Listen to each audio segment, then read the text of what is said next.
बिस्मिल्लाहिर्रहमानिर्रहीम, अस्सलाम वालेकुम and welcome to the doctor Yasir Altaf YouTube channel. चंद हफ्ते कबल पंजाब पब्लिक सर्विस कमीशन के लेक्चर केमिस्ट्री के तहरीरी इम्तहानात मुनक्कद हुए और अब मरहलावार इंटरव्यूज़ का सिलसिला जारी है। हमारे बहुत से व्यूअर्स केमिस्ट्री इंटरव्यू पैनल के सब्जेक्ट रिलेटेड पार्ट के हवाले से गाइडेंस के लिए बेताब थे। इसी सिलसिले में कुछ एक्सपर्ट से रब्ते के बाद और कुछ अल्हम्दुलिल्लाह अपने सक्सेस एक्सपीरियंसेस के साथ मैं आपसे एक क्विक गाइड शेयर करूंगा। लेकिन साथ ही मैं बताता चलूं कि अगर आपने हमारी discussion psychological and behavioural aspects of interview के हवाले से नहीं सुनी तो वो लाजमी सुने, लिंक डिस्क्रिप्शन में दिया जाएगा। तो आइए केमिस्ट्री लेक्चर इंटरव्यू के हवाले से बात करते हैं। पहला क्वेश्चन जो अमूमन जहन में आता है वो है इंटरव्यू लैंग्वेज क्या होगी। हमारे एक्सपीरियंस से ज़्यादा लोगों की राय यही है कि इस पे आपको रिस्ट्रिक्ट नहीं किया जाता, आप इंग्लिश बोलें या उर्दू, ये आपकी डिस्क्रिप्शन पे है। लेकिन कुछ लोगों का एक्सपीरियंस इससे मुख्तलिफ रहा। उनके मुताबिक उन्हें रिस्ट्रिक्ट किया गया कि आपका इंटरव्यू इंग्लिश में ही होगा।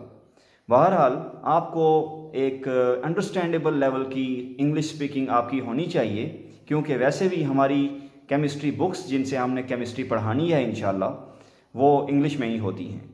दूसरी चीज़ जिसका कैंडिडेट्स पूछते हैं दैट इज़ एवरेज ड्यूरेशन पर कैंडिडेट इंटरव्यू के लिए क्या है।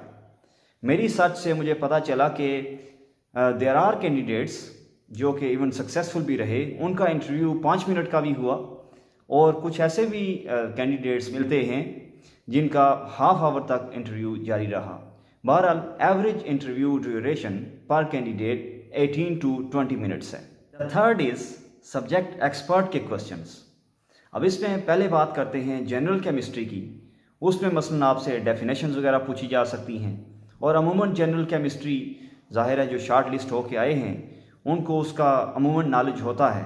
लेकिन this is where your behaviour might be tested. बाज़ औक़ात आपके किसी करेक्ट आंसर के बाद भी यही कहा जाता है आपका आंसर सेटिस्फैक्ट्री नहीं है, तो उस पर आपका सिंपल आंसर यही होना चाहिए कि मेरी दानिस्त में, मेरी समझ के मुताबिक तो यही आंसर है जो मैंने आपकी खिदमत में अर्ज़ किया है। लेकिन लड़ नहीं पड़ना, बहस नहीं करनी किसी भी सूरत इंटरव्यू पैनल के साथ। इसके बाद अमूमन आपसे आपकी स्पेशलाइजेशन पूछी जाती है और जो सब्जेक्ट रिलेटेड आपके क्वेश्चंस होंगे उसके बाद वाले वो अमूमन उसी में से ही होते हैं। लेकिन ये भी देखने में आया है कि सब्जेक्ट एक्सपर्ट की जो अपनी स्पेशलाइजेशन होती है उसके भी क्वेश्चंस मौजूद हो सकते हैं। अब अगर बात करें एनालिटिकल केमिस्ट्री स्पेशलाइजेशन की तो उसमें स्पेक्ट्रोस्कोपी को सही खंगाला जाता है। उसके बाद HPLC और क्रोमेटोग्राफी भी हॉट एरियाज़ हैं। अगर बात करें इनऑर्गेनिक केमिस्ट्री की तो उसमें कोऑर्डिनेशन केमिस्ट्री बहुत अहम है। उसमें से आपसे काफ़ी सारे क्वेश्चन पूछे जा सकते हैं। और अगर हम ऑर्गेनिक केमिस्ट्री की बात करते हैं तो उसमें organic spectroscopy, functional group identification और नेचुरल प्रोडक्ट्स, ये बड़े इंपॉर्टेंट टॉपिक्स हैं। लेकिन जाहिर सी बात है ये हम सिर्फ एक क्विक गाइड की बात कर रहे हैं। ऑफ कोर्स जिसने ज़्यादा पढ़ा होगा, जिनकी तैयारी ज़्यादा अच्छी होगी, वो ज़्यादा अच्छा परफॉर्म करेंगे। इसके अलावा प्रैक्टिकल पोर्शन भी बहुत इंपॉर्टेंट है। मसलन आपको केमिस्ट्री ऑफ टेस्ट का पता होना चाहिए। लेट्स से हम बात करते हैं फ्लेम टेस्ट की, तो उसमें मेटल्स के कलर चेंज होते हैं, तो हमें पता होना चाहिए कि वो कलर क्यों चेंज हो रहा है। सो केमिस्ट्री ऑफ टेस्ट के हवाले से पूछा जा सकता है।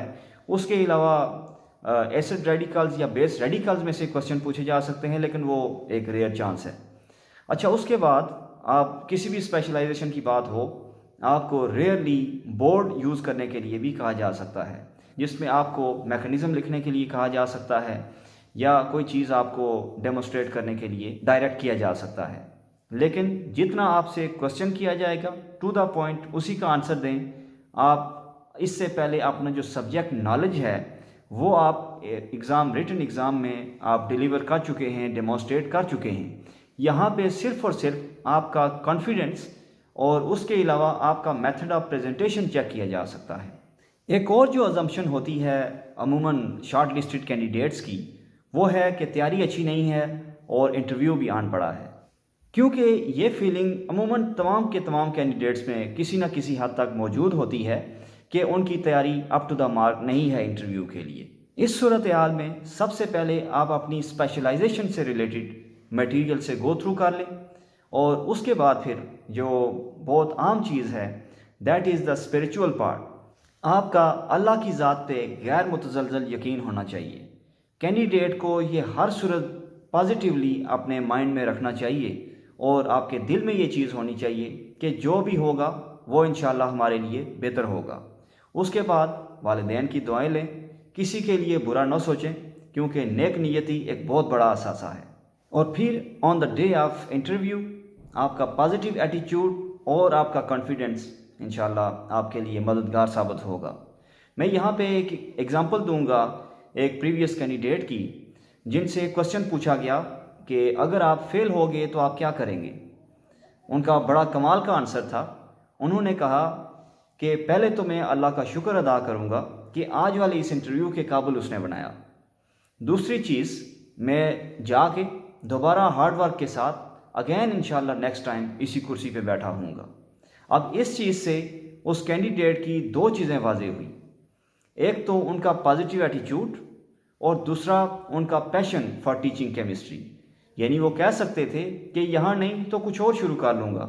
जाहिर सी बात है, रिस्क का जो मामला अल्लाह ने आपके मुकद्दर में लिखा है उसी तरह ही होगा, लेकिन एटलीस्ट उस बंदे ने अपनी डिटर्मिनेशन और अपना उनका जो इरादा है वो इंटरव्यू पैनल के सामने रख दिया कि मैं दोबारा हार्ड वर्क के साथ नेक्स्ट टाइम अगेन हिस्सा लूँगा टेस्ट में और अगेन इंटरव्यू के लिए इंशाल्लाह वहाँ पे बैठा हूँगा। उम्मीद है आज की ये टिप्स आपके लिए मददगार साबित होंगी, और अगर आप भी कोई साबका सक्सेसफुल कैंडिडेट रहे हैं जो अपॉइंट हुए हैं as a lecturer chemistry PPSC या किसी भी पीएससी इंटरव्यू में, तो ज़रूर कमेंट्स में बाकी ऑडियंस के लिए एज अ गाइड अपने एक्सपीरियंसेस शेयर करें ताकि किसी और का भी भला हो सके। Thank you.